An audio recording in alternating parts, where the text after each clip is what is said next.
Oh yeah, what's going on, geeks and geekettes? It's another episode of the Countdown to the Geekcast. My name is Steady. Joining me is the man behind the magic, you know him as Joe Garcia. Hey, everybody. Thanks for joining us for another episode. And again, Maddie, cheers, Uh brother. oh, uh oh, these guys, these guys, and last but not least, my partner in crime, the one and only Mad B. Let's have one, Joe. There you go. If you're in the chat, say what's up. How are you folks doing tonight? Glad you could be with us once again. We have a fantastic show for you guys. We're going to get into some of the headlines later on at the end of our episode about DC, Warner Brothers, and some of the new developments that have come around the last week. We're also going to be talking about episode 2 of Marvel's She Hulk, Attorney at Law. But first, we're going to be talking about House of the Dragon, episode dos, which dropped last night. And I must say, I am actually getting a little, I'm getting pretty interested in the story here. I know it's kind of a slow burn, but you're kind of seeing things pick up a little bit. And next week's tease was pretty interesting as well. The action's going to definitely pick up next week. But, gentlemen, how about I start with a quick overall summary and then we'll get into the meat and potatoes regarding episode 2 of House of the Dragon. How's that sound? Sounds Cool. good. Alrighty. Let's see. House of the Dragon, episode 2, titled The Rogue Prince. The Bloodline intro. Rather than traveling around Westeros or King's Landing, the intro, brand new intro for this series, moves around Old Valyria. Looks like this will play a much bigger component than we previously thought. Trouble afar as the crab feeder is attacking Valyrian ships. Uncle Damon has been very busy. He's taken over Dragonstone and stolen a dragon egg from King's Landing. Princess Rhaenyra, however, wasn't having any of that, and she could no longer stand idly by. The Queen that Never Was offers her not yet teen daughter to the king as a wife, but he has other plans and instead goes after his daughter's BFF. Ooh, spicy. The episode ends with Lord Corliss seeking out an unlikely ally. Maddie B, give Mhm. us your thoughts about episode 2, man. What did you like? I thought it was good. Again, if you guys didn't watch last episode that we did, I haven't seen Game of Thrones, so this is actually my first foray into this world, if you will. But I thought it was awesome. I really, you could tell the king is obviously very upset about his wife. He obviously really loved her a lot. The pressure that is mounting on him to pick a new wife when he really doesn't want to, especially with how young some of Yikes. the ladies are. I mean, it's a little tough, right? The Rhaenyra, right? That's her name. Yeah. I mean, she has a few really awesome moments in here as well, and her little face off with Damon there, I thought was awesome. It looks really. I mean, I'm still hooked. I want to see episode 3. That's for sure. Absolutely. I love that little face off because she pretty much was like, go ahead, try something, see what happens. Yeah, and and really after stood up having to her. just been shut down a little bit, it's clear the king is keeping her around so she learns a bit of the politics as he has named her the heir to the Yeah. throne. But even when she speaks up a little bit and kind of shuts her down, and she said, "I'm just going to take business into my own hands. I'm the rightful heir to the throne. This is family business, and I'm going to go do something about it." I thought it was awesome. Watch me. Say Yeah. something, Dad. Say something. Joe, what about you? What are your thoughts about episode 2? What did you like about it? Well, I like the face off too. Well, with the princess Rhaenyra and Damien. I thought that was pretty cool. She was calling his bluff. Basically saying, "Hey, man, if you're gonna do something, do it here. Do it now." You know. And basically, he's like, "Nah, here's your egg too." And he's just doing it just to be a dick. He knows damn well who that egg was chosen for. Right. It was chosen for the king's son who passed away during childbirth. And the princess, in the midst of them saying, "Hey, Damien or Dayan or whatever, however you say his name, Damon. Damon stole an egg," and they were like, "Oh, okay, okay." Well, they're talking, and just like, which one? And that made all the difference there. It's like Oh now it's yeah. personal, and that's the thing that he keeps doing time and time again. He's making it very personal. Every time he's doing something, it's purposefully done. To get attention, and he's treading on thin water, but it's a ballsy move nonetheless. You got to respect his game. He invokes a reaction every single time out of the king, whether whether the king likes it or not. He's able to go ahead and get this reaction out of him. So he's kind of playing into him. You got to wonder at some point in time, either his luck is going to run out, or he's going to go ahead and try to lure the king into a trap, which is exactly what he was trying to do in this particular episode. He's Right. playing chess while other people are playing checkers. What would have happened if King Viserys was actually there instead of Otto? Might he have tried something? What was going to happen in case that went down? But I love that Rhaenyra was just like, kind of sick and tired of sitting on the bench, just like, Sitting on watching the everything sidelines. happen. She Yeah. knows what she's capable of, and she kind of knows her uncle almost better than anyone else. And she's like, if you're not gonna kill me, quit throwing a tantrum. Like you're just causing problems for everybody, and you're not gonna do what needs to be done. Like I mean, what balls on this princess to like, look, are you gonna kill me? No, shut the fuck up. Like Yeah, seriously, that's what it sounded like to me. So it was really cool. She's got some big cojones But on she her, could get away and with that though with Prince Damon. He respects that. yeah. sure, but And I again, there's that Mufasa Scar element going on with Damon and the King. He feels like a lesser brother, but there's also a really interesting part there where he was discussing with what's his name, the guy with the white dreads. Valerian. Uh, Corliss. yeah, something. And he was kind of trashing the king, and Damon was like, "Wait, who do you think you can't talk to about my brother like that in front of me?" Only I can. Um, Only I can talk to smacked about my brother. yeah, but you can tell. I think all the moves he was making, he was being antagonistic for sure. But I think he does love his brother, and I think he does love his name, and he loves, you know, their bloodline for sure. And I think he's doing what he thinks the kingdom wants to see out of their king or a next potential heir of being, hey, we don't want a girl to take over. We want a male heir. We want, these certain types of things to happen that the king wasn't quite getting done at the time.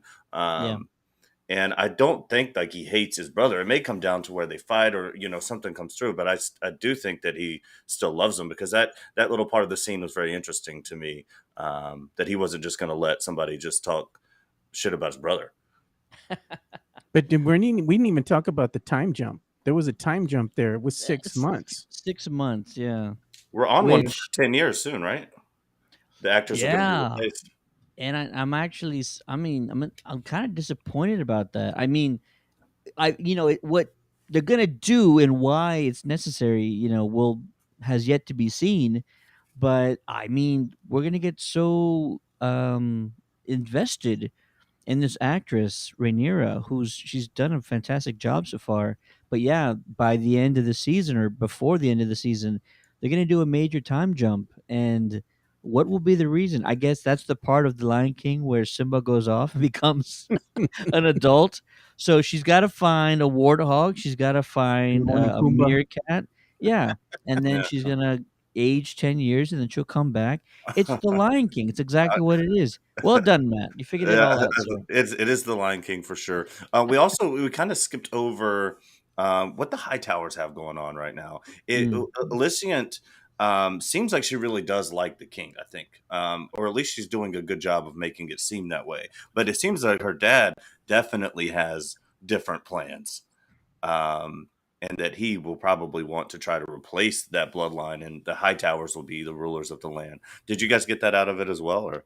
It's odd, right? Because we find out at the end of the episode because I always forget her name, Aliced or Alicist, something like that. Alicient.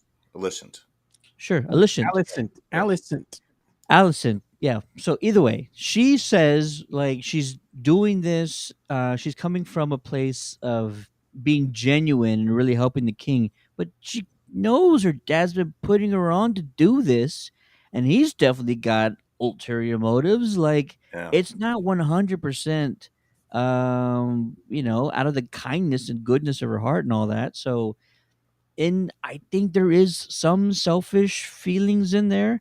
She's obviously not 100% on board because she's tearing the S out of her nails and stuff. She's having some anxiety about this whole thing. Is it for, I don't know, does she feel guilty about something? We'll find out definitely.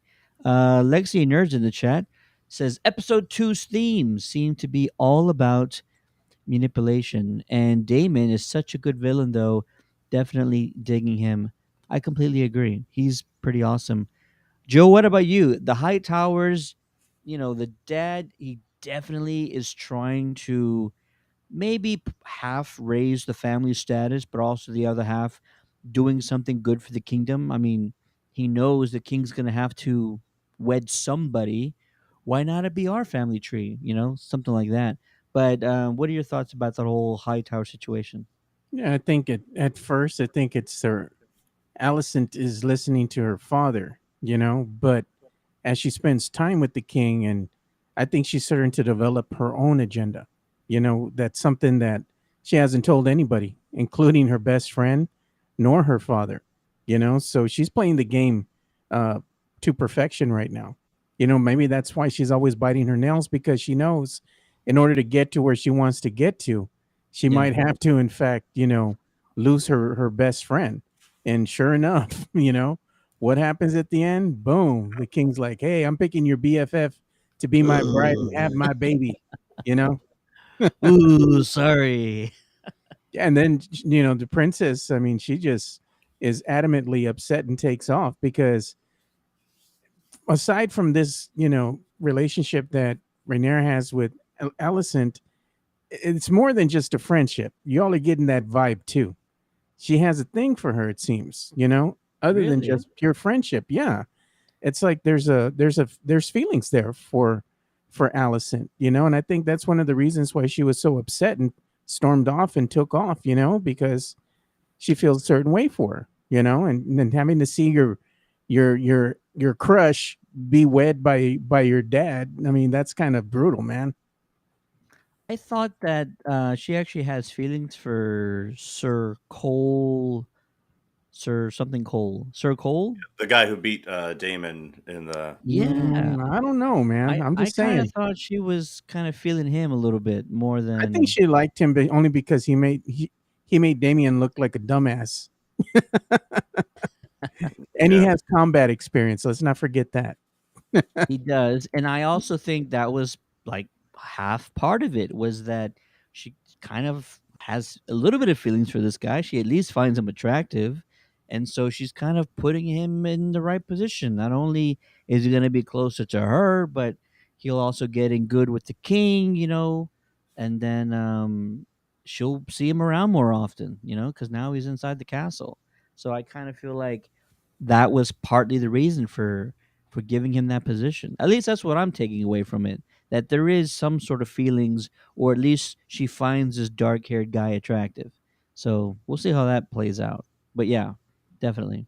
Well, you can tell that Princess Rhaenyra is cut from a different cloth because she's actually just doing what somebody would never expect, somebody of royal lineage to do, and that's make the right decision, make the right hire. She hired the most qualified guy. She didn't go off of, oh, well, there's another agenda. This guy is, we've traded with this family for so long, and you have to pick based on, how it's going to help you Yeah. in the long run. She was just like, no, nobody else has combat experience. I'm going to pick the most qualified candidate, which shows how smart she is. She's very practical. Yeah. Again, I it makes sense, right? She goes for the logical reasoning. That Yeah. way, nobody's going to talk back to her or question her. But she's also like the heir to the throne, so they wouldn't do that anyways. But she goes with the logical reasoning. But I also think she wants this kid closer to her, and we'll find out if that actually blossoms into any sort of feelings further. But Well, we're gonna find out in that that's what time I'm jump. kind of seeing. That's what I'm kind of Well, seeing. she's also trying to antagonize Damon as well. I mean, so by picking the guy who just kicked his ass in front of everybody, and he knows that she knows that he's up to something too, and so I think she's playing a little bit of chess herself and putting that him in that spot. And speaking of his name, by the way, Sir Harwin Breakbones Strong. I mean, Awesome. and he is a handsome devil, so who knows what'll happen down the line with them. But um, so far, dude, the show is pretty good. Legacy of Nerd says, my thing is we have not heard for almost all these families' houses. It's building up. It's a slow burn, sir. Mhm. It's a slow burn. I think so for sure. Also, which other family houses? You're talking about all the Game of Thrones houses that we have known for quite some time. Yeah, I think that's what he's referring to. They're gonna because they're in in that universe, and they want to see more and more of the characters, the houses that they're familiar with in King's Landing. You know. I think the Targaryen rule is still fresh. Even though we're another king, right, down the Yeah, lineage. it's But I think 172 years before. no, no, no, and I get that. What I mean is like this is still the Targaryen rule, and they're pretty much the empire. They have the Death Stars. They have multiple Death Stars that have wings and spit fire. So like, I don't expect a whole lot of family houses to come like, pumping their chest coming around because we are like smack dab in the middle of Targaryen rule, and they rule with an iron fist. And yeah, no Lannisters, he says. Yeah, no, this is the. I mean, Lannisters didn't really come into. They weren't big shots around this time. It took a while for Lannisters to really, kind of make a name for themselves. No Greyjoys, all these supposed long lines. Again, it's just I think it's just because Targaryens are major badasses. They got multiple dragons. All these families are probably still either licking their wounds or like trying to make a come up again because their armies probably just got demolished a few decades ago. So this is just where we're at right now. But yeah, those families and all that, I'm sure we'll see, a lot of them later down the road. Hey, I was Take going your to ask you time all though, something too. because there's rules, right? Like Yeah, once you start dealing with Starks and Lannisters and Greyjoys, you're gonna have to start really paying attention to what you're doing because you're gonna alienate fans if you start doing things that don't make sense. So yeah, I think give it some time, and we'll get to that. I was going to kind of refer to the crab eaters. Kind of referring to the crab eaters, and Crab then you feeders, and yeah. yeah, and then you see their I guess their supposed leader and that final shot, to end the episode. Um, a kind of stoic look that he has, almost like you know, the the king of the White Walkers. So I'm trying to understand, what is going to be the reference here. Is it going to be, you know, kind of a precursor to how they're going to make the White Walkers? That's what I'm really interested in. How things are going to be set up. Like they're gonna kind of borrow, I guess, from other uh, ideas, that came before them to set up what we see in Game of Thrones. This cat, Yeah, he actually. So this is an entire mask. This isn't his yeah. face, clearly, but his skin is definitely severely either burned or scarred. So I wonder if this is a disease that we're familiar with, perhaps. I Could don't be. think so. I think I kind of got the vibe that it might be. we might be dealing with some type of dark magic. Yeah, I could see that as well. Yeah, and they could be Uh, have faced dragons. ooh. Legacy Nerd says, although they mentioned the Tarleys in episode one, yes, definitely. Awesome. Well, episode three looks to be pretty dope. I don't want to spoil anything. Let's just say there's going to be a lot more action come episode three. If you want to see, there's actual preview or trailer for next week's episode. So if you're curious about what I'm referring to, check out the trailers. I don't like to see a lot of trailers, but I actually watched this one just to kind of get a glimpse of what's coming next week. But it looks to be either action packed or have a pretty decent action scene. Again, not gonna say exactly what it is. For those of you who don't want to know, but check that out if you're at all interested. Any final thoughts about episode two, gentlemen? The only thing is that I was going to refer to too that we hadn't really talked about is the age gap from one of those supposed, uh, I guess, candidates for the queen. I mean, they have the king going to the Valerians' homestead, or their kingdom, their palace or what have you, and he's walking around with their daughter, and she's 12 years old. I'm just like, it's brutal, man. You could tell that the king was uncomfortable too. He Oh yeah, was he like, mentioned it. yeah, he's like, no way, like she's way too young. No, you know. In the scheme of things, listen, I in the scheme in the story itself, did the king make the right decision? I mean, yes, the other girl was too young. That doesn't mean you can't wait. You can't wait 2 3 years. Hopefully nothing bad happens, no wars go on. And I'm not saying like only 2 or 3 years, but I'm saying like wait till she's older and then you're setting yourself up for success because you're aligning yourself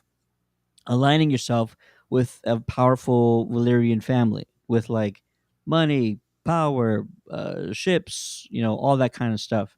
So I I kind of feel like, dude, don't piss off your daughter. Wait till this girl's older, and then like that'd have been cool, right? But he was kind of really eager to kind of get things moving. You guys feel like he's making a decision he's going to regret later? Most certainly, I'm sure he's gonna regret the decision. Later on, it's gonna come back to haunt him, no doubt. This feels like one of those things. This feels like when, Ned Stark decides to do something because it's the right decision or something, and he knows he's gonna like get a blowback or something from it Yes, and later we've down the seen this, line. Ted. When you make the right decision in this universe, you get died. Uh yeah, I kind of see that too. Legacy Nerd says a thing we know the Targaryen line is pure in quotes. The question is, who is Danny's grandpappy? That is a very good question. Um Well, if Viserys has a child, I'm not saying he will, not saying he won't. If Viserys has a child, that could definitely be a candidate for Danny's either grandfather or even great grandfather. Who knows exactly how long the family lines would go, right? But yeah, I'd say we're probably a generation or two away from uh, Danny's grandfather. The king was caught between two bad scenarios, was not going to be good one way or another. Yeah, you're probably right. You're probably right. Maybe he's damned if he does, damned if he doesn't.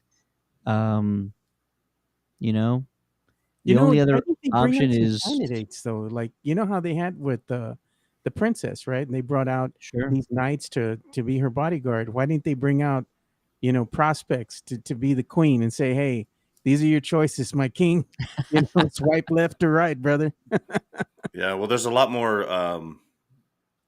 fighting age men than there are whoever they would think would be appropriate to enter royalty, right? Yeah. So it's just such a smaller talent pool, I'm sure. But it was clear that the king was not very comfortable with it.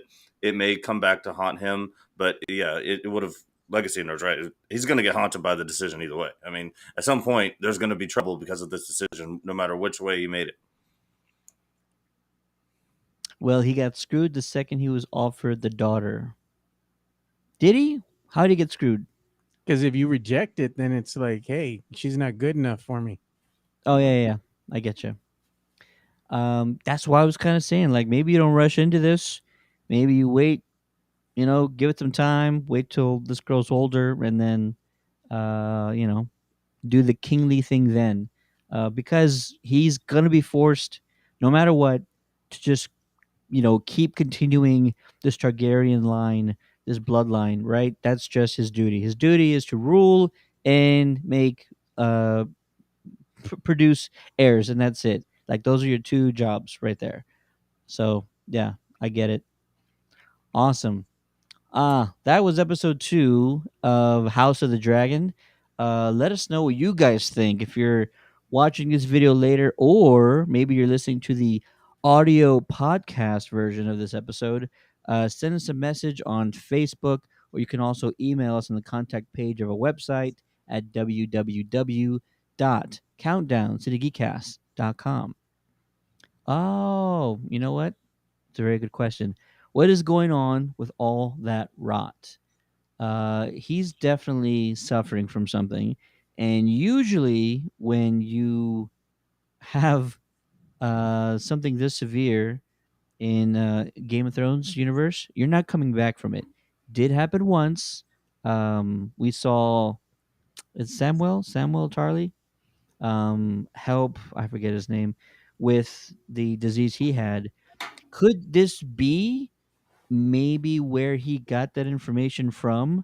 Because this there was one treatment that worked that Samuel read about, and is this the same disease? Is it a little bit different? I think that remains to be seen. But they keep dropping these little things in there, right? And he's pretty much losing a pinky at this point. But how is that really going to play? Will it accelerate when they do this time jump? Will the king even be around at that point? Because Like, this might just accelerate chop pretty off the quick. tip of the pinky, man. I mean, he's probably right. You should probably just chop off the pinky. Do what you can. You can't risk it, right? I wouldn't play around with that. And then he put his hand in all those maggots. I'm like, bro, just chop it No, off, man. no. Awesome. Let's get into the Marvel side of things. Episode 2 of Marvel's She-Hulk, Attorney at Law, dropped last week, and we're here to talk about it. Going to do a quick overview, and it goes a little something like this. Jennifer isn't thrilled by her newfound fame. Her boss feels the same and decides to fire her. This week's QR code, if you would have seen it or caught it, it was on the website of her iPad or laptop that she was using. The QR code takes you to Marvel's Unlimited, where you can read issue number 1 of She Hulk 2004. The website Jen is also browsing has an interesting article header. I'll pull it up in a second. We'll go back to that in just a bit. Jen gets a new gig with GLK&H for a new superhuman law division. However, her first client is Emil Blonsky, aka Abomination, who claims he's turned over a new leaf. We'll see if that remains to be seen. Jennifer makes sure Bruce is cool with everything while on a scarif ship to who knows where. And the episode ends with footage from Shang-Chi where Blonsky and Wong were participating in a Fight Club ring. Joe, what are your thoughts on episode 2 of Marvel's She-Hulk? One of the things I think I came away with from this episode, and it's going to be something nobody's really talking about right now, is with these events that are going on right now within episode 2 of She-Hulk, it kind of now finally puts in perspective where in the timeline this is taking place. It's obviously taking place alongside the same time as Shang-Chi. Because if you I saw I went back and I I saw Shang-Chi again, right? And when you see that fight going down with Wong and the Abomination at the very end, where he's going back when he opens that portal, he's taking him actually back to his cell. It's the same cell that he's in right now, It is, yeah. high security, It's like, just let me go ahead and wave my magic fingers and we'll get you in and out, no problem. But obviously, with the internet and cell phones and all that, I mean, the footage got out, and yeah, you kind of broke out, but you came back, So now she's gonna have to deal with that. Um, and the other thing is just seeing what she's dealing with on a daily. She's tasked to be the She-Hulk to save innocent people. It's kind of a two-edged sword, kind of what Bruce was telling her the whole time. Whether she wants to believe it or not, she has these powers and she can't live a normal life. Things are going to be the way they were for her, before Yeah. she became the She-Hulk. And while she likes being She-Hulk, there's also some things that she doesn't like about it, which is when you're becoming the She-Hulk, you're getting all this attention, and now you save the jurors, so it's a conflict of interest for you to represent the client because now the jurors will be more inclined to rule in your favor because you just saved their lives. So her boss basically says, "Hey, we're going to have to let you go, because we don't want all this attention." She goes on and tries to get another job at another law firm, and everybody else is like, no, no, no, no, no. And I believe it's Holloway is the name of the gentleman, and his law firm Yeah, finally it's Holloway. extend the olive branch and like, hey, I want to go ahead and hire you for a superhuman division. And no, no, no, you got to show up to work as the She-Hulk. I'm like, really? Even at that, I mean, they're hiring her not because of so much of what she knows, but of who she is, her other persona. And instead of her standing up and saying, I'm not okay with this, she goes along with it, So it's a decision. She even looks in the camera, breaking that fourth wall to kind of say she's going to regret this, not saying something. So you're just seeing the way things are kind of breaking down for her. Uh, it's no longer just Jennifer. Was it Walters? I think is it? Walters, yeah. Yeah, is her name? The She-Hulks just changed a lot of things for the total dynamic, and it's like, at what point in time is she going to be allowed to just be her normal self? I completely agree. And I'm still wondering sort of what is the main overall plot of this series. Not that I'm not enjoying what we're watching, but I kind of want to start figuring out like what the main focus is going to be. Is it really just going to be sort of how this is affecting her day to day life? Maybe, but I would kind of want to get more invested in something kind of bigger happening. Maddie B, your thoughts on episode 2, sir? It was good. I like the show pretty good.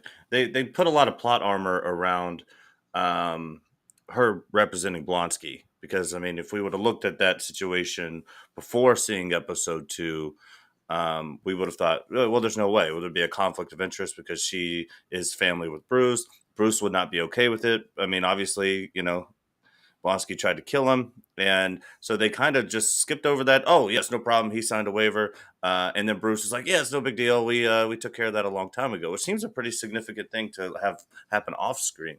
Um, so that was pretty good. It was also again, and I agree with you, Ted. Of I want this to kind of build out a little bit, but it's so short. These episodes are Yeah. so short. Like I literally I looked down at my phone for a second to check something. I looked up and I had to rewind because I was like, wow, I missed half of the episode. So I watched it again and I think it's good. I love you brought up the headline earlier. Um, it's clear that there's some mutants going on in this universe right now. We saw man fights with metal claws and bar brawl.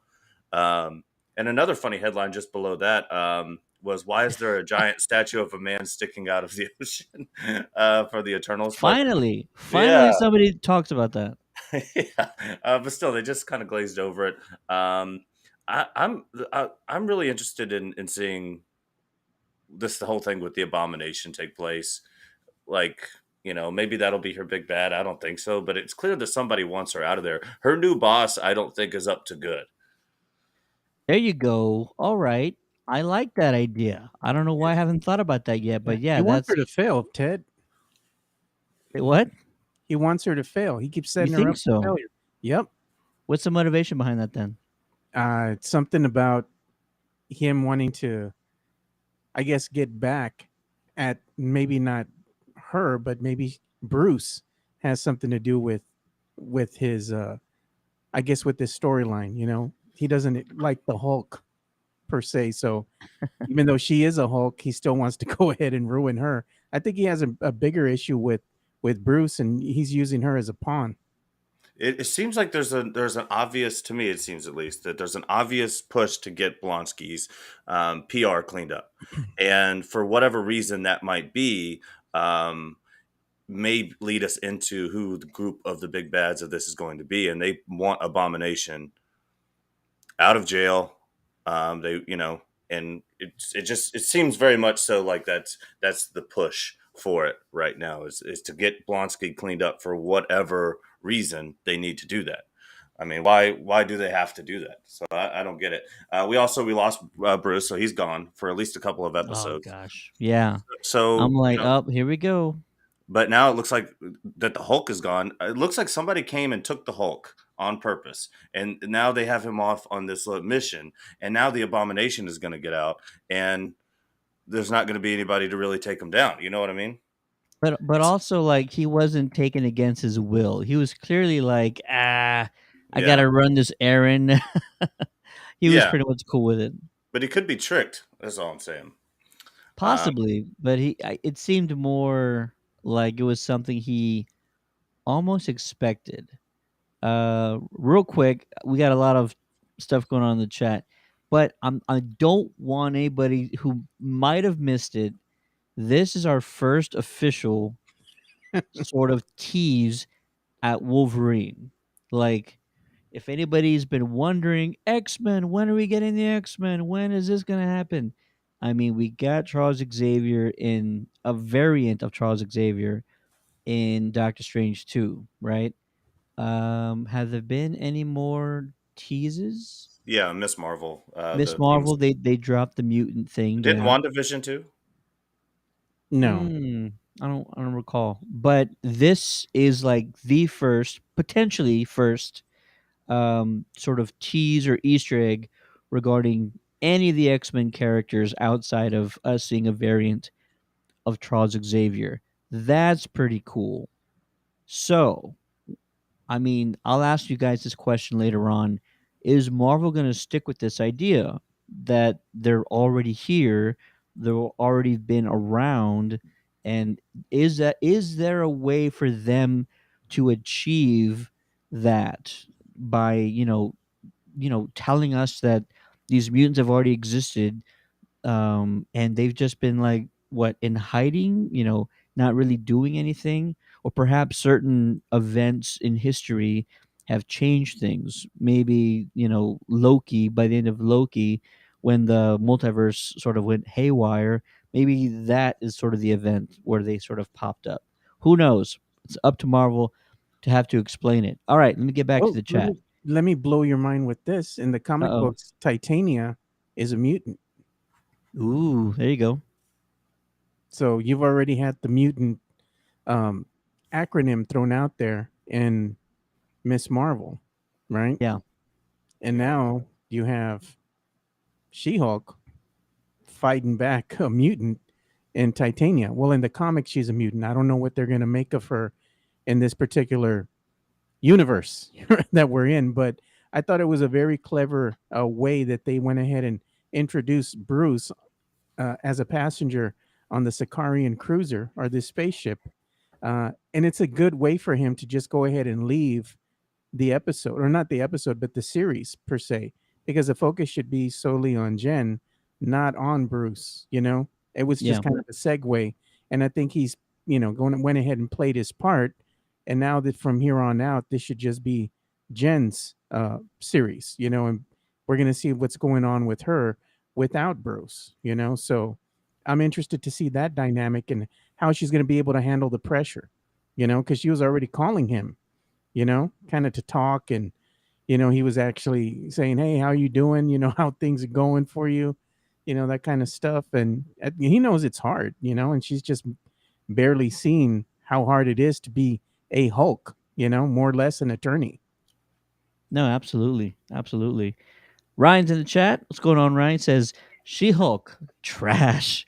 Nothing on actors or actresses. Just story seems unrealistic. Don't feel Oh, like episodes at all. Um. Okay. I think there's a Yeah. lot of question marks. That's probably why. Sure. We're all waiting for something to start happening, but none of these stories seem realistic, bro. We gotta just make sure we're all clear about that. We are dealing with superpowered people here. Legacy Nerd says the thing about Marvel, which has been an issue, is we rarely get a clear villain anymore. We get these villains who are conflicted and half a point. Now Blonsky, I get his point of view, and I'm like, crap, he's And just it's haikus. misunderstood.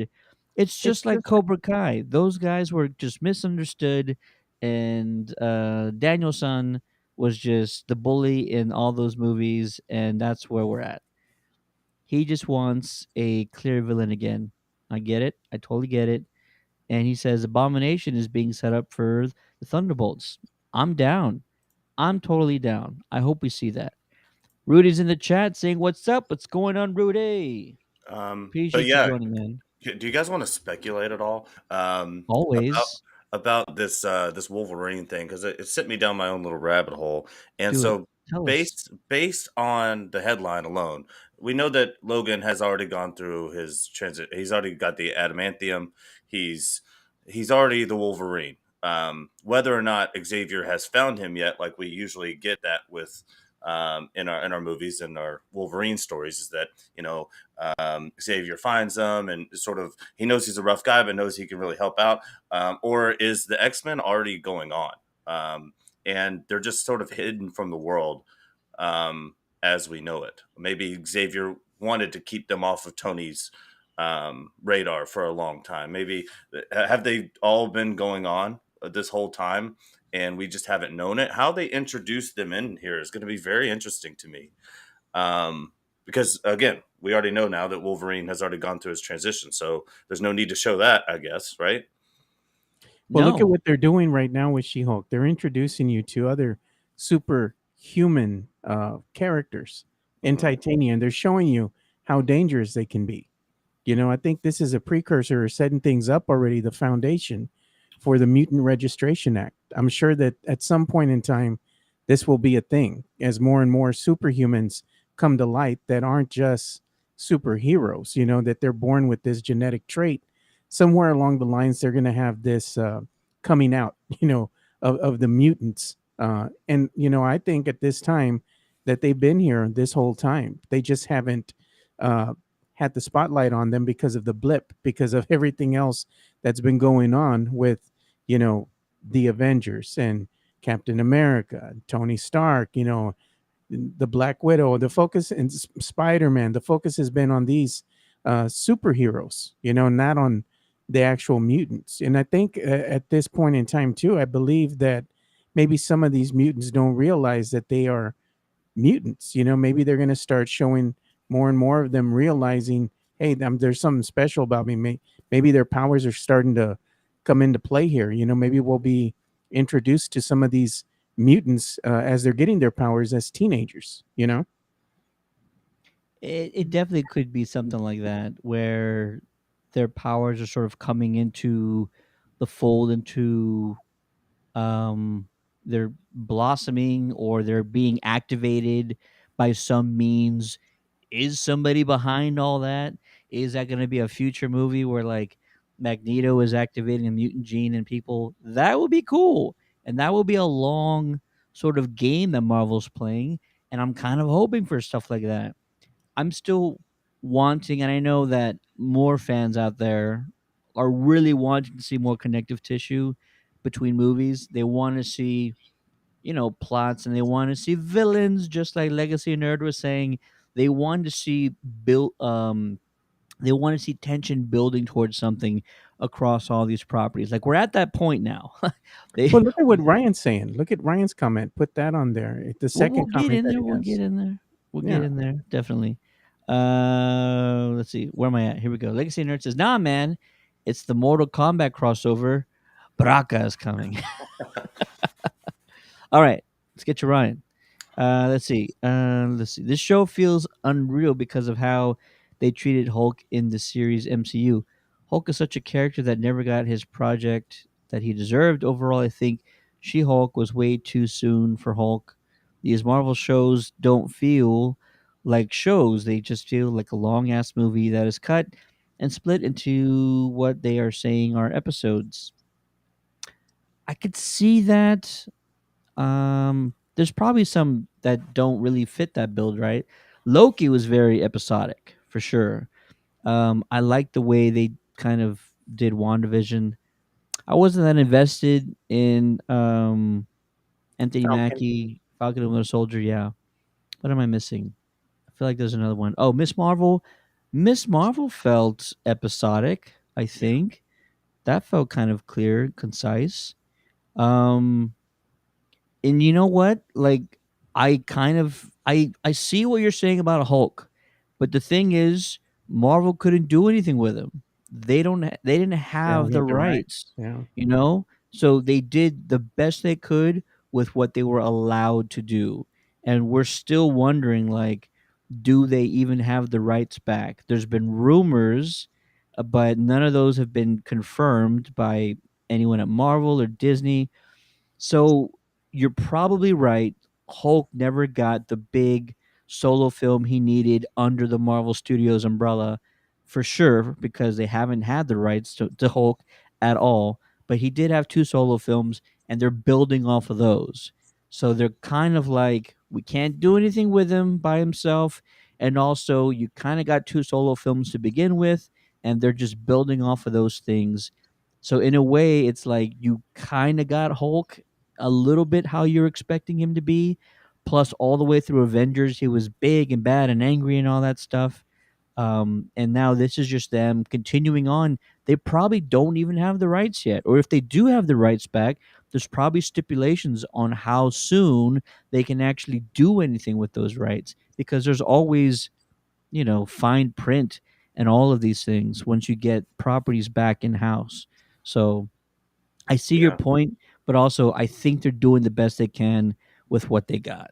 But Marvel also has a Hulk problem. The Hulk is not an easy character to portray on screen. Like a lot of the best Hulk stories are better in the graphic novels, and they always will be because I mean it's a massive CGI character that smashes things. I mean you can only do but so much that they haven't kind of covered a little bit already. What I'd like to see them do with the Hulk is get into some of the Son of Hulk stuff, Maestro, you know, where we're dealing with the politics of that world and the things that he's done in the past in graphic novels. That would be rad if they did something like that. But honestly, I mean, I'm not that huge of a Hulk fan, so I don't really care to be to be completely honest.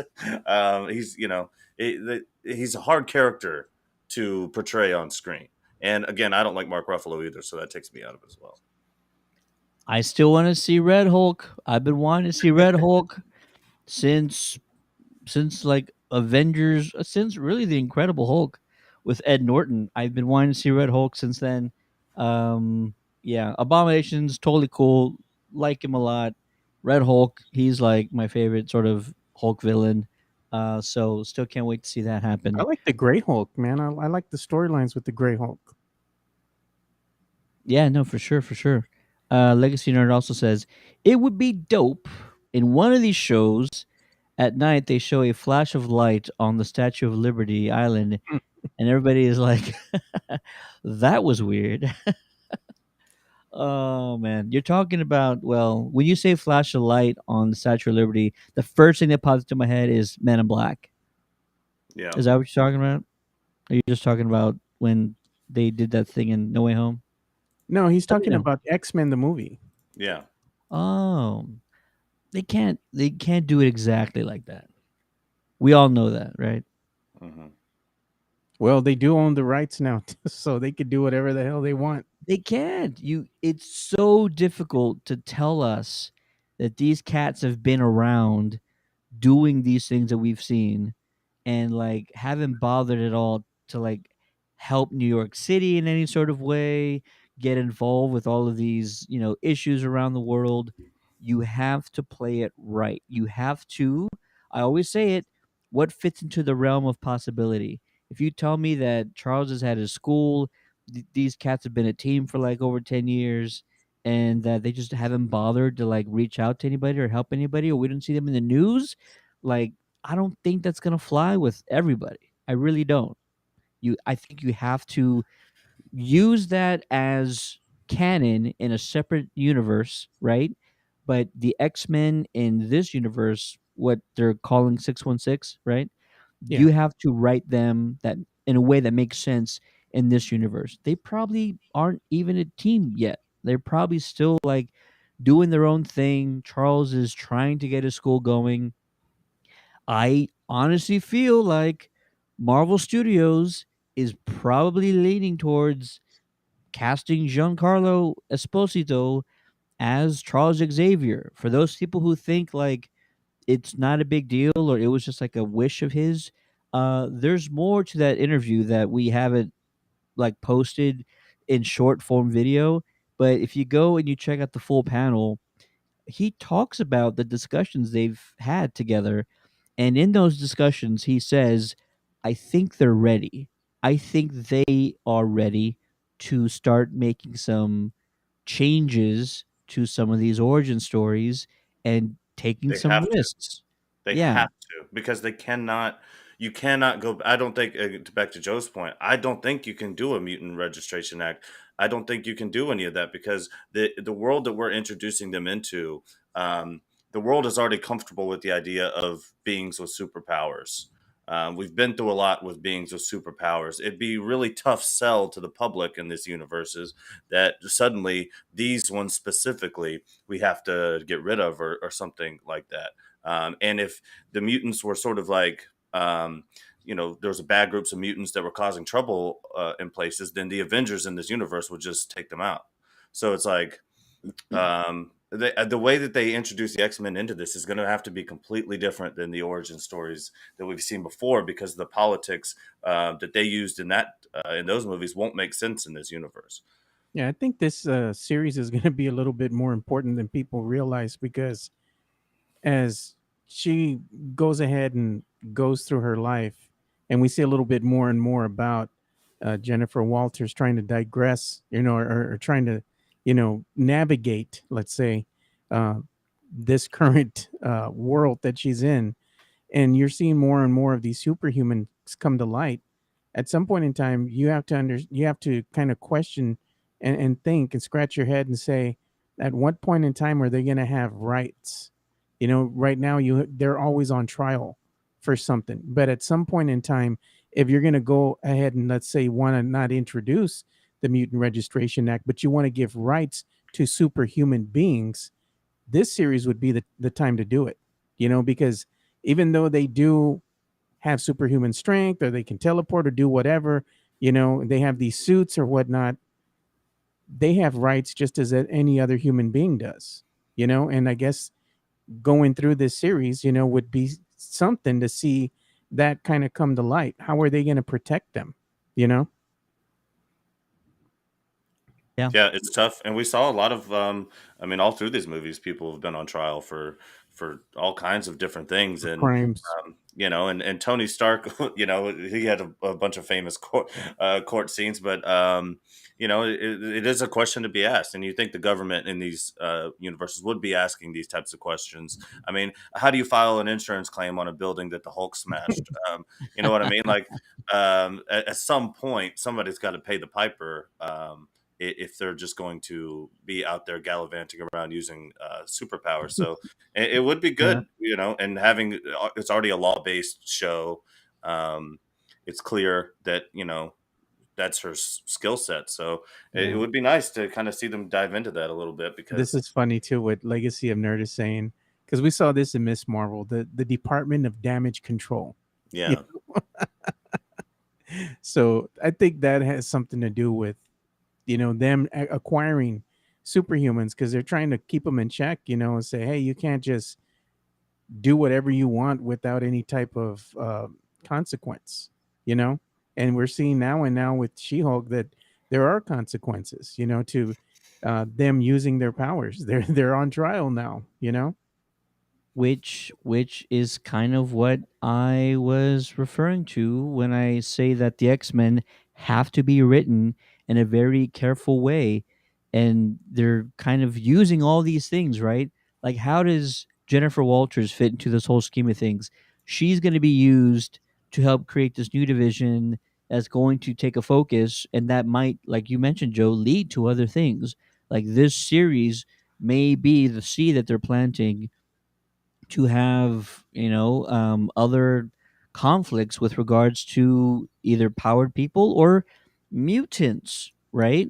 Like, that'll be the next thing, and she'll need to um lawyer up, maybe with what's his name, Daredevil, and He's gonna make an appearance. he is going to make an appearance, and they're both lawyers, and maybe eventually they're going to have to lawyer up and protect, like you mentioned, the rights of powered people and later on mutants. And that conflict will grow and grow and grow and snowball. And then you're going to need a group to come together like the X-Men to try and be the leaders and have a Charles Xavier that'll be the spokesperson for the rights of those people. I love it. Yeah, and it's one of those things too where I mean it could get to the point where Xavier has to enlist her help because he's kidnapping a bunch of kids technically.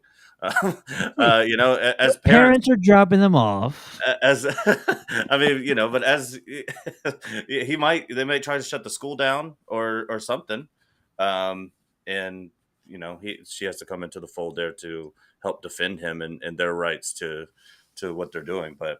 Who knows? They could do anything in the freaking world. They could. They absolutely could. The multiverse is the best plot armor ever. I mean, you could literally do anything. Absolutely. Yeah, I Legacy just feel Nerd like it hasn't says, been used right though. "What do you Hmm. mean? The There's multiverse. still time. You're right that they haven't done a lot with it, but like you've already talked about, this is going back in time a little bit. This is going to Shang-Chi. So is that necessarily before Loki? I can't remember which came out first, either Shang-Chi or Loki, you know? I think Shang-Chi came out first, and then it's Loki. So maybe they're doing this on purpose, putting this show sort of behind that or during those same events. We'll find out. It would be so cool to like have a scene though of Xavier using Cerebro and like flashbacks to like he was Yeah, using it on Tony Stark. He was using it like he was like aware of all these things that were happening through the end war and everything. Like, it would be kind of interesting to see how that all works. yeah, but I mean, even then, at the end of Endgame, it's like if you're aware of all these things, then why didn't you jump in and help? Because it affects you too. You just Right. sat Right? back and watched everybody else do everything. No, man. That's what I'm saying. Legacy Nerd says Logan is easy. He's old, and Secret Ops coupled with keeping his head down for a long time. Yeah, he's gonna have to be just flying solo for quite a while. He says, I think they might have to bring them in individually here and there, not even start with an X-Men team. Yeah, like I said, they have to be introduced in a way that makes sense. You can't have them as a team that's been together for decades because it doesn't make a lot of sense. Can you convince us? Probably, but it's a lot more challenging other than just saying like, "Oh yeah, Logan's been doing his thing over here. Oh yeah, Storm, she'll show up in Black Panther 2. We'll find her over there." Well, they are Things like gonna that. they are bringing in what's his name, Namor, for Black Panther, and he's a mutant.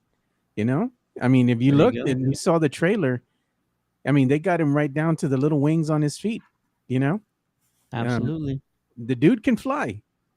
So we'll see how they bring that to light in Wakanda Forever. But there's little teases here and there. I think they're starting to make the jump by introducing more and more of these characters.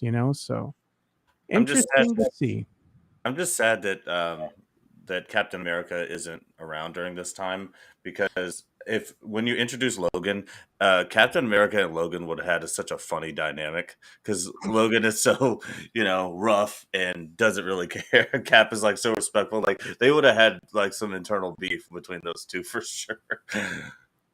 Absolutely. And Captain America's kind of around, right? He was mentioned in episode 1. Yeah. Episode 2, he's the actual lock screen on Jennifer's phone. So the way to unlock her phone is to just give a real quick swipe up on America's ass right there on her phone screen. That's hilarious. Yeah. You know, That's we're so gonna awesome. start introducing mutants and whatnot. Drop the name Dr. Essex. I want to see Mr. Sinister at some point. Oh yeah. That would be Sorry, fun. I just got totally surprised over here. I didn't see it until right now. Rudy with the 700 stars. Shout out to Rudy. Shout out. Yoo-hoo! My Cheers, Rudy. goodness. Thanks, Rudy. Cheers. Matt's gonna do a dance later, privately, so he'll reach out to you for that private dance later on. Oh man. Appreciate you, brother. Appreciate you, Rudy, for sending those stars. Anyone else? If you feel like dropping some stars, if you like the show, you like the content, you like what we've been doing the last few weeks, throw some stars our way. We appreciate it immensely. Oh, Secret yeah. Wars was written as a giant mess. There's a lot of opportunities there. Absolutely. Rudy says, I'll tip him. Yeah, you will. Yeah. There you go. And Lexington says there was like 3 Wolverines, 2 Thors, countless Reed Richards. That movie is going to be a cluster. It You would think so, right? But like Civil War was nothing like the comics. It was like 1/10 of what the comics were. So it's just gonna be the Marvel Studios watered down version in order for them to make any sort of sense with these storylines. But Well, yeah. Marvel's getting lazy, man. That's all I'm saying. These last couple movies, they have not been top tier. Are you They kidding? haven't been top shelf, man. We loved Sam Raimi's movie. What are you talking They about? have not been top shelf. That one was a You good one. liked Sam. Spider-Man: No Way Home was the only good movie. The only one that's been quality. The You other just ones, mentioned 2. You just mentioned 2 right there. Multiverse of No Madness Way is Home. great. No, That's that one was great. hot stinking garbage, dude. You liked it. It was I Sam did not Raimi's like it. flick. I told Oh you I my did not like it. goodness. I told you I did not like it. Well, we got other good news about another movie we know we're getting in the Fantastic Four, and the potential casting of Penn Badgley as Mr. Fantastic.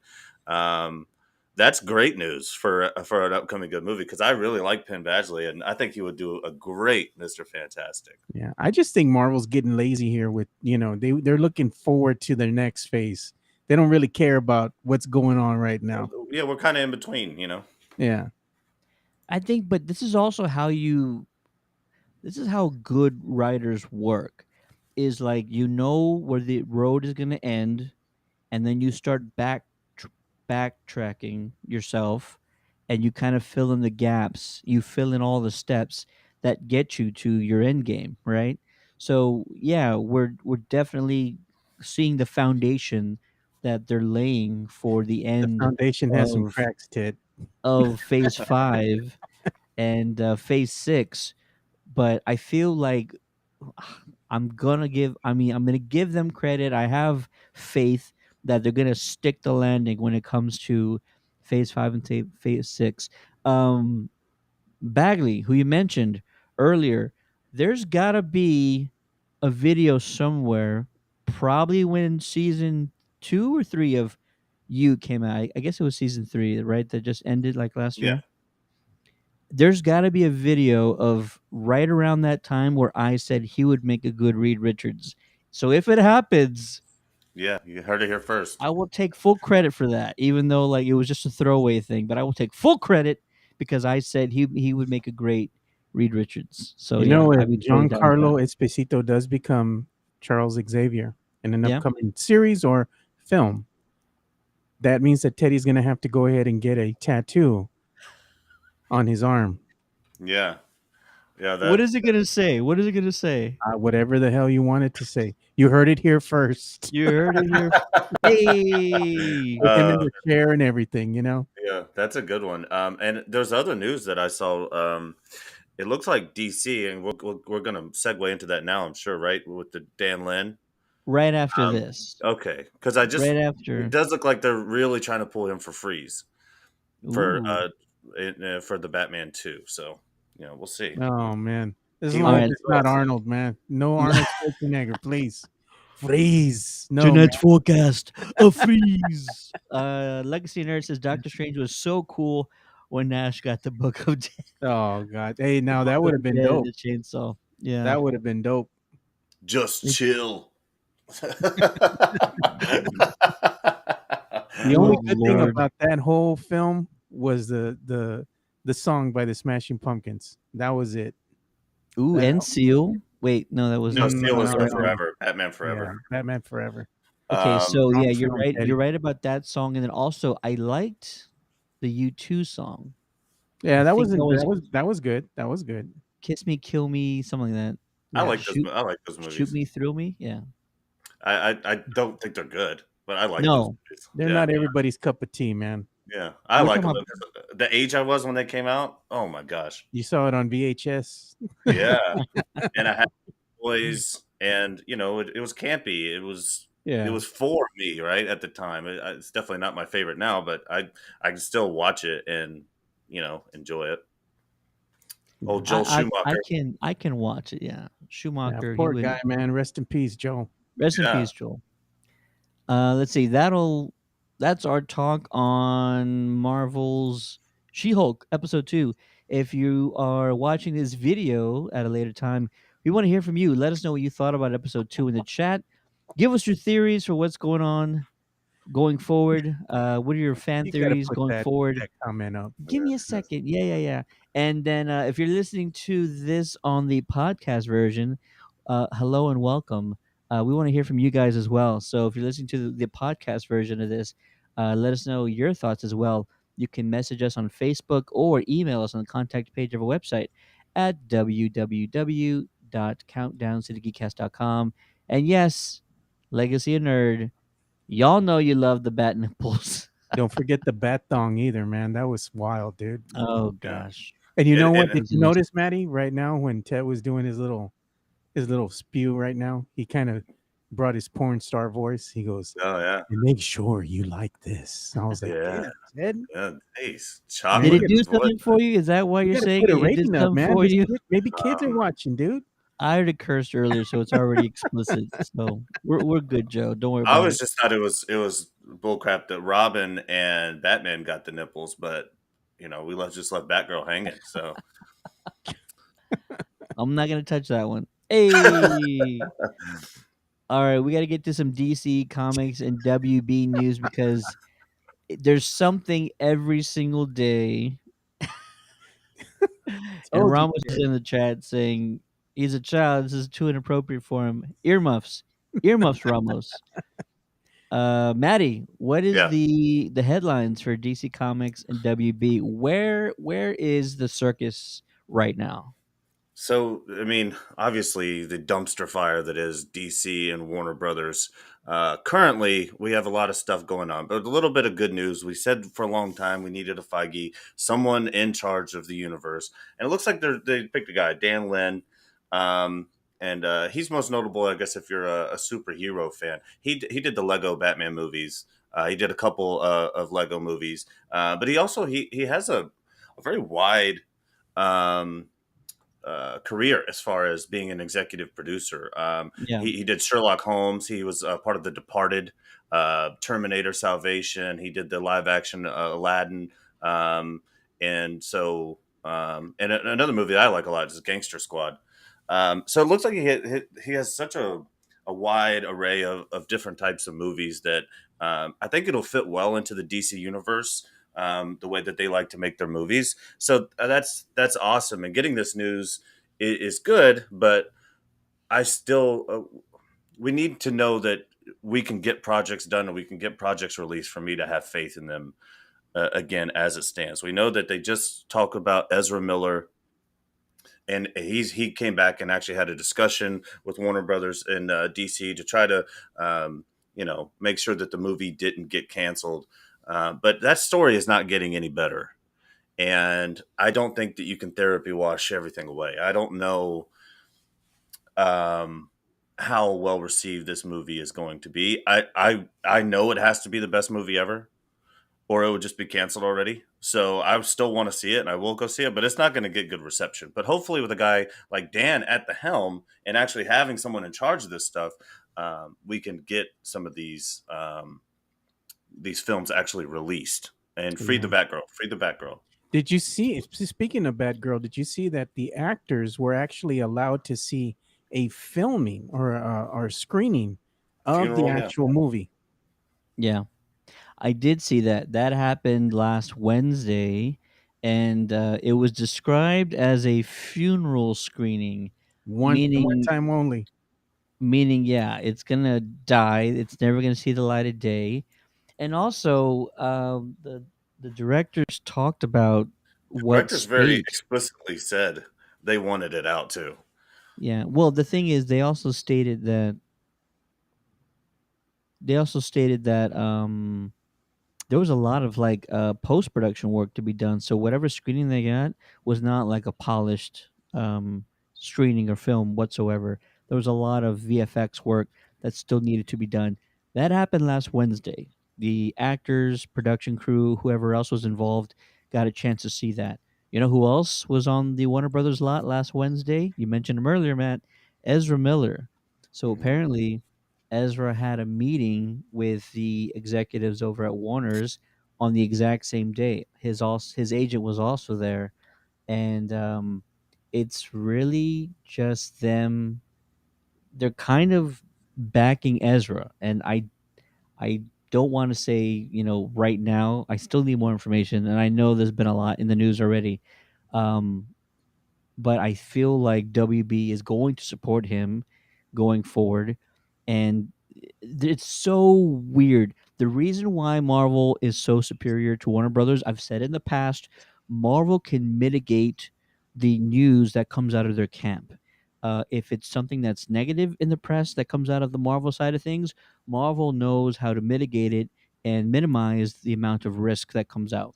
Warner Brothers, they have leaks all over the place and they don't know how to control the narrative whatsoever. So they try to put these things out like the Flash movie, the test screenings have some of the highest scores ever since The Dark Knight from Christopher Nolan. Like that's one bit of news, right? And then somehow this other piece of news came out today saying that Warner Brother executives, a few of them, not all of them, anonymous of course, say that they regret ever releasing and finishing the Snyder cut. It's like, can you please get a handle on things? Like, there's just always good, bad stories left and right, and you have so many things to worry about. Can you please, like, shut these people up who continuously put out negative articles to the press about the Snyder Cut? Like, we got it, we loved it, it was great. Let's move on now and try and fix the rest of this circus, this chaotic circus that you call the studio. It's just like you can't control anything over there. It's just ridiculous. You got to hit the reset button, have a fire sale, and get rid of everybody. Hire better people, man. That's basically at the end of the day, you need to hire more qualified people that can go ahead and lead and put together something spectacular. I think DC fans are owed that. They're always get a lot of buildup and then it leads to disappointment. Hopefully now things that can turn around and you don't have to really compete with Marvel on that degree. You don't have to release a lot of films just to keep up with Marvel. You can release more films, but a higher quality of film. You know, that would actually make a bigger impact, and it would be a long-standing impact with the fans because it would go a long way with them. Because DC fans, I'm a DC fan as well. I love the characters. I watch Sandman. I love that as well. Even though the last couple episodes kind of went off on a tangent, we're not going to get into that. But either way, I think it's just DC fans are long overdue for really good quality content, on the big screen. Yeah, well, the Batman was good, but Yeah. um, and it looks like we're losing Henry Cavill to the MCU.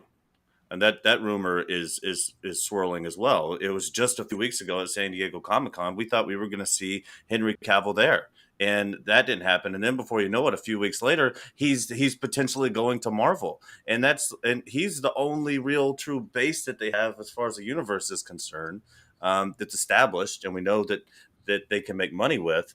And well, now what are you going to do about Superman? It's like this whole thing is, I cannot believe that these people get paid the amount of money that they do to be as bad at what they do. It's insane. I think you have to fire everybody. Hiring Dan might help a little bit, but the people around Dan are very important too. And the people who are pulling the strings either don't care or they're not good. And I don't know what Yeah. else to do. They're just looking for a money grab. At the end of the day, they're just wanting to see the numbers, and when they have their meetings or whatnot, these executives, they're always driven by a numbers game. The numbers don't lie, the numbers, because the numbers really translate into profit, and at the end of the day, profit translates into what? Them getting a bigger slice of the pie. They're going to get that really healthy bonus, at the end of the day. And basically, that's all they care about. They care about profit, maximizing profit. But at the same time, if you want to maximize profit, they also have to get out of their own way, and let these directors and these creatives do their jobs. And I think that's the biggest issue that DC has right now, or Warner Brothers has, is that the executives keep getting in the way of progress. They're I just getting completely agree. slaughtered by their competition. It's Yep. almost like they've given up on ever trying to be as good, and they're just like, well, it is what They're it is. killing it. They're killing it, Maddie. When it comes to the animation game, I mean, hands Oh, for down, sure. Yeah, Young Justice dude. is awesome. The animation is just where it's at. Only if you could go ahead and get some of those storylines from the animated works and bring it to life as a live action, movie on the big screen. I mean, that would be something. But it goes to show you that it's just good writing, a good script, good storyline, getting the right people to go ahead and direct these films. Hopefully they're going to go ahead and turn the corner here and move on a good course of action. They can't keep doing what they're doing because it's obviously not working. No. And like I mentioned earlier, they don't know how to control the narrative. Like Matt said, when the whole Henry Cavill thing, the rumor started and came out at San Diego Comic Con, where's WB's people to kind of shut down these rumors? The rumors came from one source, it was from one media outlet, and nowhere else. And it's very simple for like you to quickly make a statement that says, "Yeah, we don't know where X media got that from, but there's no rumors like that going on." That one rumor from one media source created that whole freaking narrative that called like wildfire. And when it didn't happen, so many people were disappointed with the presentation from Warner Brothers and the DC side of things. And Warner Brothers and the executives still don't understand that that has an impact. That has an impact on what you're trying to do. That has an impact on your brand, whether you believe so or not. When you put sort of any little disappointment into the minds of people, it is a negative impact on your brand. Marvel doesn't have that. Marvel goes out of their way to kind of make their brand always seem superior and exciting and inventive and all that. It's kind of like the iPhones. The iPhones are the same every year, but Apple does a great job on making you think it's the next best and coolest thing on the market. Marketing, Right? marketing. It is. They get that. Marvel gets that, like Apple company gets that, and Warner Brothers, they have no idea that there's that side of things. It's kind of like football. You really need to pay attention to the special teams because your special teams can still lose the game for you if you don't put a lot of effort and focus into it. Warner Brothers has never really figured out how to do marketing by any means. Not the way they need to. Not when they're that big. So yeah, they really need to get They that just part they don't right. have a machine. Like Disney is much more confident in investing money because they have other ways to make money off the movie than just merchandise and sales. So, like, because they can incorporate things into their theme parks, they can incorporate things into their cruises, they can incorporate these brands into. They can make money on them for in a lot of different ways, and Warner Brothers and DC don't have those other outlets. It's either what they make off the licensing and toys, and what they make at the box office, and that's it. Yep. Legacy Nerd says, I feel like they need a movie to debut right after Flash, literally like a month after Flash is released. Then it needs to be really, really good to refocus. And then he also says, I can't figure out if Discovery is going to be good or bad. Then again, they took away more Keaton Batman, and that can't be good. Not only did they take that away, but the Bruce Timm Batman animated series reboot, which was going to be the Batman animated series, but like rated TVMA, they decided to not keep that on HBO Max, and now they're fishing for a new network or a new streaming service. It's like that was gonna be a solid hit. Are you kidding me? Yeah. Batman, Bruce Timm, no filters, like Joker throwing f bombs or something. Call it whatever you want. Blood, gore, guts, bullets, people actually dying in this anime universe. Because I still want to find at least one death in that original animated series, because I guess the theory is that there were zero deaths across all those seasons. Not one person, villain, good guy, or civilian died in any of those episodes, and I still need to go back and figure out if that's true or not. And then I'll report my findings at a later time. Yeah, good case in point, Clayface. You Yeah, know, he didn't particularly die. They just kind of show him they still kept they kept bringing him back. still bringing him back. Yeah, They kept it's like bringing him back all the time, man. Love Clayface. Love me yeah, some Clayface. probably my favorite episode from that Batman the animated series was the Man Bat. I like that one. I dug that episode. Mhm. They were all pretty good. The stylization of that series was great too. Yeah, Oh, really, fantastic. really a retro kind of vibe that it had. And just the introduction as well was, something that you can look up on YouTube and everybody still thinks it's dope. All these years later. Kevin Conroy, Mark Hamill. I mean, Mark Hamill's Joker is all time. Chef's All kiss, time. man. Yeah. Hmm. All time. Legacy Nerd says Robin's parents. Good call out. That might be the only one that is like on screen, like in an Yeah. episode. And it was a There's always callback. there's always a reference to Bruce's parents, but it's never sort of in the current timeline of anything. But yeah, Robin's parents might be the only one that might be there. Last bit of DC news that just came out like today. Jason Momoa, Aquaman. He said this in the news. He did want to talk about Ben Affleck in the movie. He says, "Well, I can't tell you anything about the reunion. Ben Affleck may or may not be in it. Okay, there could be more or less or even more Batman in it. Who knows? You will only know in a little bit." Huh? Hmm. Oh my gosh. So either somebody told him to shut the hell up, or he's actually being kind of serious, like they're really changing up the story a little bit. Listen, I kind of mentioned it last week. Maddie was with me when we talked about maybe it was last week or the week before. Warner Brothers' new focus with these Discovery execs taking over is everything needs to be larger than life. Every idea needs to be a huge idea, bigger than anything else. Everything needs to be a spectacle. Every movie needs to be a blockbuster. I think that's what they're aiming for. And so now they pushed back Shazam, they pushed back Aquaman 2 way back, and they might start changing things up a little bit. They might start like adding in more characters, more heroes, more Justice League, changing the way these movies are ending. Aquaman 2 now comes after The Flash. The Flash was supposed to be Ben Affleck's last movie in the DC universe, if you believe what the stories were like 6 months ago.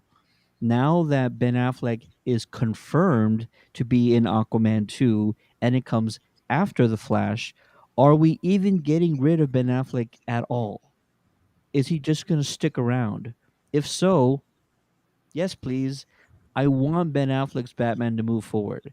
Ben Affleck's Batman is the toughest, most screen accurate, best fighting style Batman we've gotten in across the entire lineage of Batman movies. So yeah, I'm totally down for that.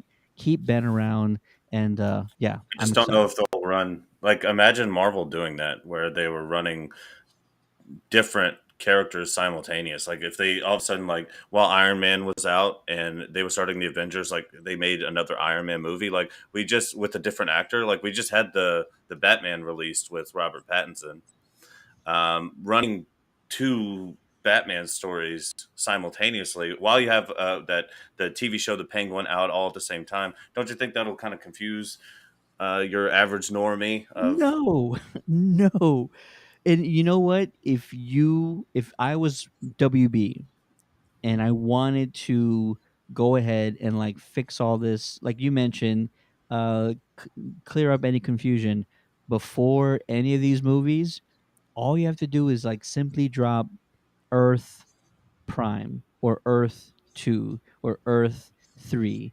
Like just real quick, and you're going to blow the minds of folks who they are already familiar with DC and the multiverses and the DC TV Arrowverse Crisis on Infinite Earths crossover event where they already canonized everything. They canonized every DC property, movies, TV, everything that came before it. They canonized all of it. So like we're ready. We're ready to believe. We're ready to see you reach your full potential.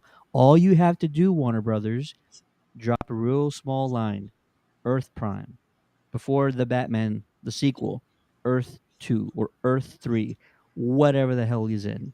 It's that simple. That's all you got to do. That's all you got to do. Do it. yeah, and give me a Batman Beyond movie for Christ's sake. Please. I'm Well, down who for that. knows if that's even going to come to light anymore? They probably would kill it. Yeah. Well, anytime they have a good idea, they'll screw it up. No, Yeah. Death taxes and Warner Brothers screwing something up. I just wanted to go ahead and let everybody know real quick too. There's a thing that I saw on social media, and it's been coming out everywhere. Apparently, this Saturday there's going to be a big uh, price cut on movies. They're going to be $3, so you might want to check that out to see what theaters that are nearby you are going to be participating in Oh yeah, that. for Cinema Day.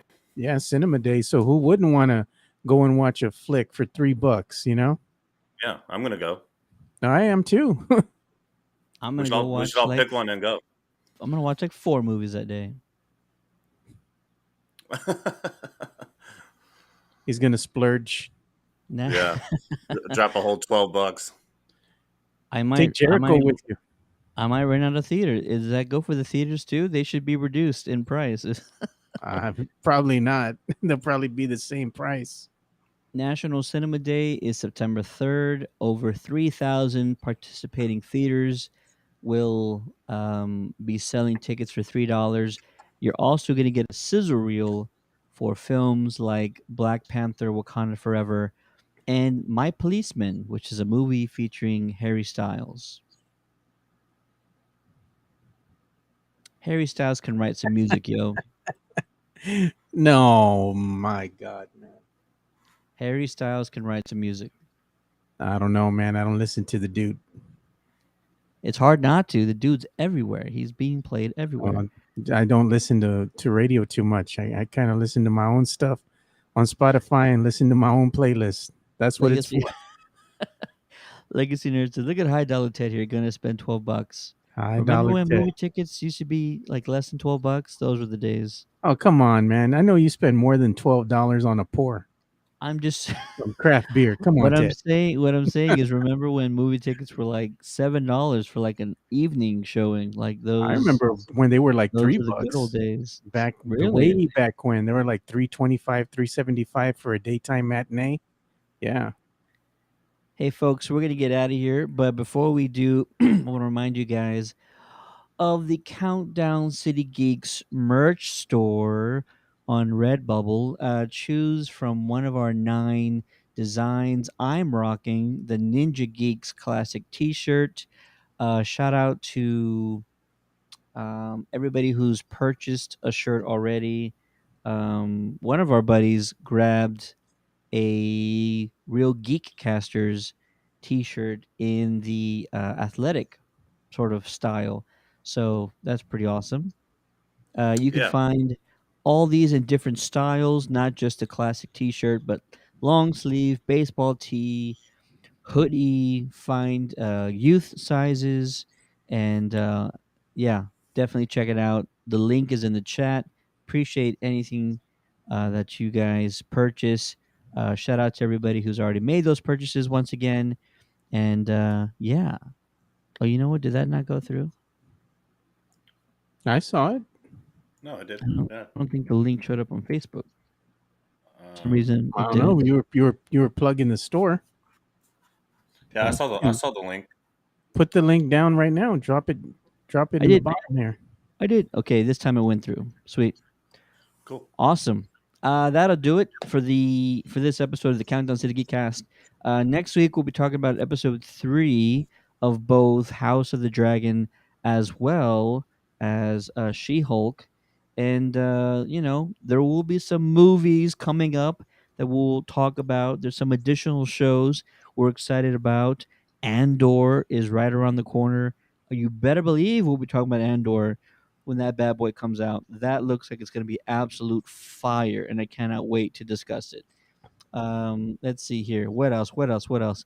We have some D23 is coming up, events. right?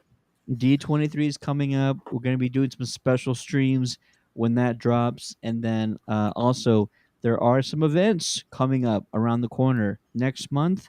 October's a huge month for us. So be on the lookout. Make sure you're subscribed. Make sure you're following us and that you get all of the notifications when stuff goes down. We're going to have some contests. We're going to have some appearances out in the public. I got a lot of things in the works. It's going to be freaking awesome. Tomorrow, be back here either on Facebook or YouTube for the Countdown City WrestleCast. They're going to be previewing, I think, multiple pay per view events coming up next weekend. And then this Wednesday, check us out again on our social media channels for another episode of the Ghost Heads radio show. If you didn't check out last week's episode, it was amazing.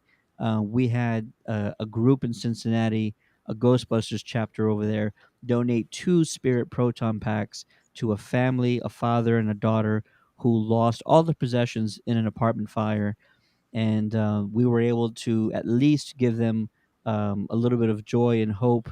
And this group from Cincinnati donated 2 proton packs for them. And then Franken Geek, who builds the components to modify proton packs, he donated 2 entire sets for those for that father and daughter. So shout out to them. Shout out to the folks who donated. Shout out to Matt for throwing that all together, for getting people to come together and make a difference out for these fans, for these Ghostbuster fans.